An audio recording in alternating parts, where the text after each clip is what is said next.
tear dripped. Jaw wobbling, he swiped his lids. He swung a fist and grazed my coat button. I shot a left jab to the point of his chin. No body weight, just a burst of energy from shoulder to wrist. His teeth clicked like castanets as his neck twisted. His head flew sideways, body following. The faceplant was highlight reel worthy. In the gray snow, blood dotted a halo around his cap. I tramped his shoulder with my boot. No groans or twitches. I didn't want him to smother. Of course I did. But January was for new beginnings, so I grabbed his jacket collar and pulled him to a sitting position. Orange stripes of hair slanted across his brow. His lids shivered like mice were running under them. Saliva bubbled at the crack of his lips. Propped against the cement foundation of the tavern, my sparring partner looked like a puppet with his strings cut. The fight was a nice warm-up round. I rolled my shoulders and shook my hands to release the tension. Now for the main event. I jerked open the green door and stepped across the threshold. I'd shed the icicle water inside, where the bartender, Mavis Jenkins, could rebuke me. It was our standard game. I'd commit an outrage, Mavis would tut-tut.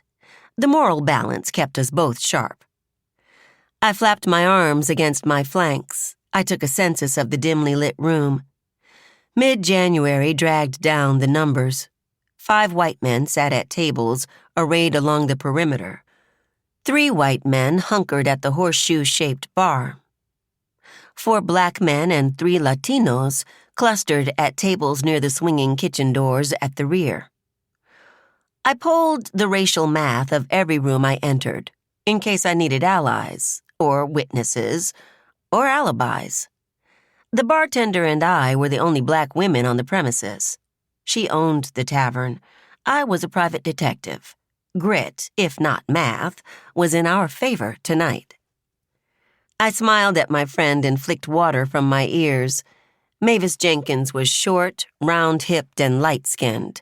Lanky and slim, I was her dark foil. I shrugged off the coat, pinched my knit beret, and hung both on pegs to the left of the door. "I knew your mama from way back, Vandy Myrick," the bartender's voice rumbled toward me, "and Alma Myrick didn't raise her child in no barn. Stop messing my floor." "Got it," I said. Not an apology, but close. I crossed the wide planked floor at a measured pace. I flexed my left hand, checking for pain.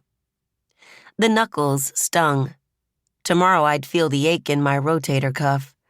But I rolled easy, arms still, head high. I heard breaths drawn, held, then spewed as I passed. I looked fine for 47, so I gave my audience a good eyeful. I reached the bar stool opposite Mavis and tossed her a wink. I tugged my sweater, smoothing its hem over my hips. Leaning close, I delivered the news. "You've got a spill on your front stoop." I balled my left fist on the bar top, rolling the knuckles. Mavis glanced at the scratched skin. "Need to call the cleanup crew?" "Nah, you're good. He'll find his way home." "Tidy Sutton was drunk on his ass when I refused him another round. He called me every name but a child of God. So when Tidy stumbled out, I figured he'd meet some kind of trouble." "That booze hound was Tidy Sutton?" Surprise tweaked my voice.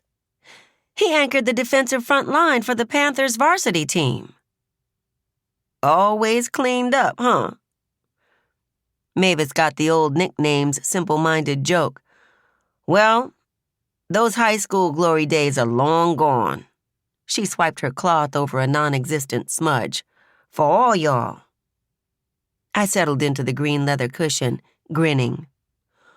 "When you're right, you're right." My head tilt subbed for regret in our little play. "As usual." "About time you learned that. You've been back 7 months and still thick as a side of beef." Queenstown was my childhood home. Land of skinned knees, jerry curls, and Coke bottle eyeglasses.